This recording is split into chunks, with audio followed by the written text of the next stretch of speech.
There are several important baking tools you need to know before getting into baking. If you don't know these things, you'll never be able to have a good result. But today I want to show you those tools, those equipment that you need before you start up a baking, before you get into a baking business, or for your home, whether it's for home consumption or whatsoever. The important things that you need to know. But if you want to do it for commercial purpose, there are more that you need to know. But as time goes on, you'll be learning new ones and other like, but there are important ones that from the beginning you need to know them. They are very important. You need to know them. So I want to show you them. So stay tuned to the end of this video as I'll be showing every one of them, even not all, but those ones that are really, really important, because once you get into it, there are some that you'll be learning by yourself. So stay tuned to the end. First of it, you need to have a machine. If you want to get into the baking business, your hand mixer, this is a machine, your hand mixer, you need it. Except you want to be using your hand, a wooden spoon, except you want to be using a wooden spoon. But if you want to get into serious business, you need a hand mixer. You need a hand mixer. So for your hand mixer, this is the head. Once you want to use it, you just put it in, you just stick it, and I put it in the wrong place. No, it's the right place. That's all. And you connect it to the current, then you start using it. The speed changes. Then you connect to the current and you start using it. It's very important. Even if you have a stable mixer like this one, this is my own here. Let me show you very well. Even if you have a stable mixer like this one, you see this?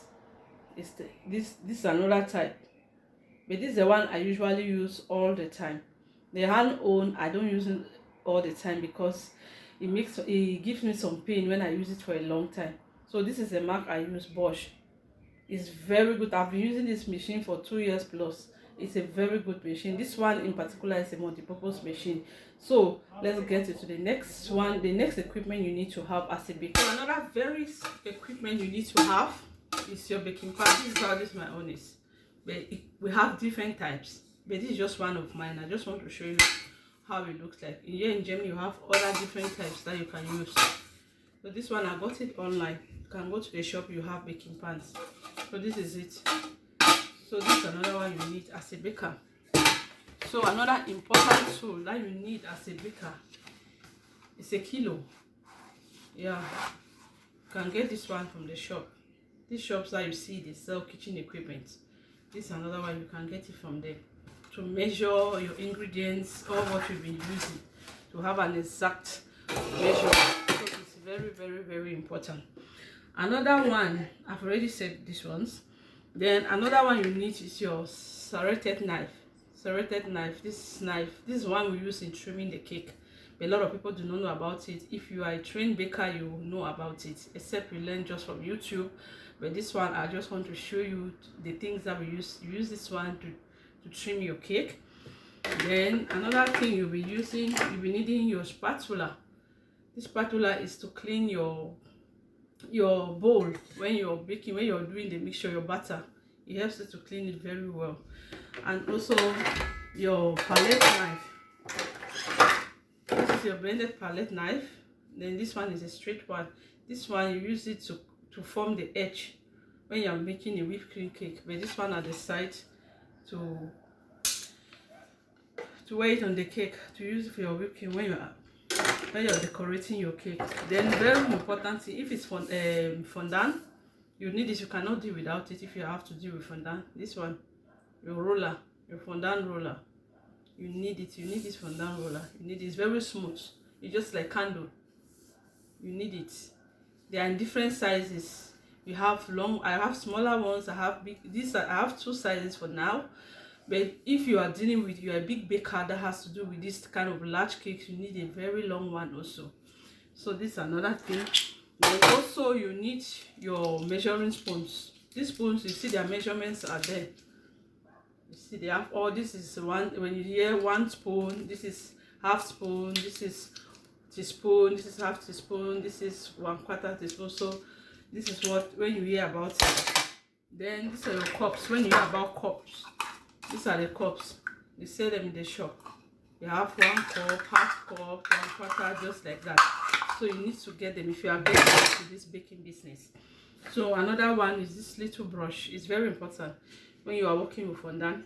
You need this brush, and also this big brush. You need this big brush also for fondant, to remove the dirt from the cake, and also to brush your cake pan to apply your coating before you put your butter, to protect the pan for the cake pan from burning. You need this one too. If you don't have a spray, there is this spray from the shop. You can just spray the cake pan, and you just put the butter, it will not stick. And then also your smoothiener. You have this round smoothiener. There are different types. You have this one.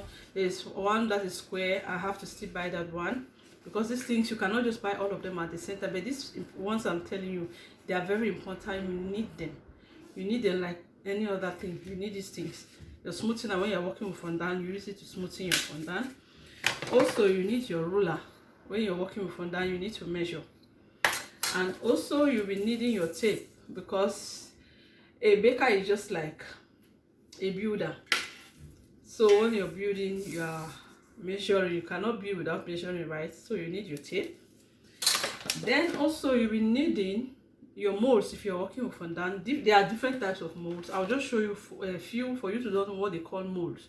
These are the things you see. We use them to decorate different things, the molds. Then your letter cutter, this one, you need it. Very important when you have to write the names and all the fondant. You need it to cut it. There are a lot of things that you need. See your cake, your toner.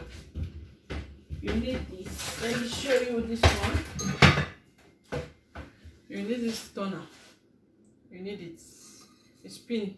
When you put the cake on it, for you to really work well, you need it. The cake stand. It spins. So you need it too. So these are the ones for now that are very important as a baker. Before you go into baking, you need these things. There are many others, like so many, but these ones are the necessary ones that you need before you start. So if you want to get into baking, these are the things you'll be needing. With time, as you're doing it, you'll be learning other things. If you want to really go deep into it, to know some other ones, their function, what they really do, you can write in the comment section. I can give you one-on-one classes, but it will just cost you a little token at the end of it. So you know, this kind of knowledge you need to give out. But this ones, I just wanted to show you the things, but to go detail into it, or like a class, learning all the other cakes, of course, how to bake, how to decorate, and all the like. So you just need to contact me for I can do a one-on-one class, but not at home. It can only be online. That's the way I think I can work for right now, except if I have like 2-3 people, I might surely do that at home, but online I can do that one. So thank you for staying tuned to the end of this video, and I love you all. Stay tuned for my next video. Bye.